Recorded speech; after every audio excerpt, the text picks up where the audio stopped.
Bagong lahat, luma muna. Parang na-jinx ko na naman ata itong si Kawhi dahil sabi ko dati sa last episode, hindi aalis si Kawhi sa Team USA dahil mahirap na magpalit ng player.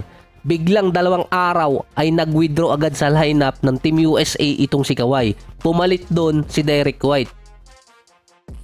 Yung iba hinihiling na ipalit kay Kawhi si Cooper Flagg kaso magka-college pa lang yun. Yung iba naman bakit hindi si Jaylen Brown ang ginawang replacement. Nag-post pa nga siya ng cryptic message na siya pa yung finals MVP, siya yung makukonsider na best player ng Celtics na nag-champion ngayong season pero hindi pa rin siya nabigyan ng chance na maglaro sa Team USA.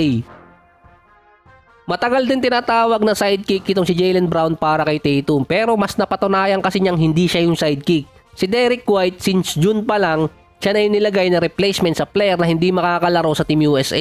Wala talagang kupa si Kawhi para sa mark my word. Dahil alam na ng Team USA noon pa lang na aalis si Kawhi at meron na agad nakareding pamalit.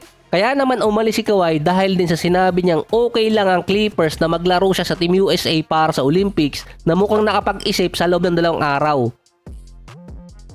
Minabuti kasi ni Kawhi na mag-ready na lang sa next season kaysa Olympics. Kasama din kasi niya sa Team USA coaching staff si Tyronn Lue. Sinabi nito na okay naman yung injury ni Kawhi. After kasi ng Olympics magkakaroon ng at least mahigit 1 buwan bago bumalik sa kanilang mga teams yung mga player. Mahaba pang timeline yun para makarecover kung merong mang injury. Sa statement pa, best interest pa rin ng Team USA at ng Clippers management ang naging dahilan sa pag-alis ni Kawhi sa team. Based din kasi sa statement, hindi talaga si Kawhi ang naging main reason kung bakit siya umalis ng Team USA kundi nag-request yung management ng Clippers sa team dahil nag-reach out sila sa Team USA dahil concerned pa rin sa injury ni Kawhi. 2 days pa lang bago yung game ng Team USA versus Canada, nakipag-usap na ang Clippers management.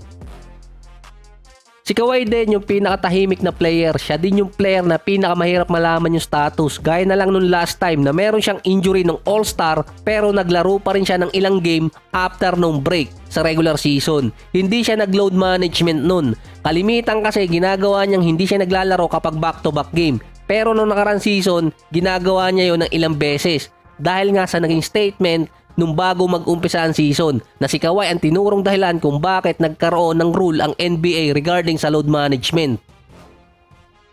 Si Ja Morant naman binigyan ng go signal ng Memphis management para sa full contact activity. Sa unang araw pa lang ng medical clearance ni Morant nagpakitang gilas agad. Alam ng excited. Nasa 3 months pa bago magsimula talaga yung training camp ng NBA. Pero full force na ngayon si Ja Morant pati yung Memphis. Kasama doon ang bago nilang player na si Zach Edey na nagpapalakas pa sa Summer League. Kung makakalaro si Morant sa umpisa pa lang ng season, magkakaroon ng 11 contender na team sa West. Nung nasuspend siya noong nakaraan season, naunahan agad noon ng Memphis. Nung nakabalik siya, humahabol pa ng konti hanggang natapos na yung season niya dahil sa injury. Sa 5 teams na hindi umabot sa play-in dito sa West, 3 teams doon ang inaasahang aangat pa kasama yung Memphis. At dito pa makikita kung kaya pang buhatin ni Morant yung Memphis papasok ng playoffs next season. Kaya magkakagulo yung standing na naman.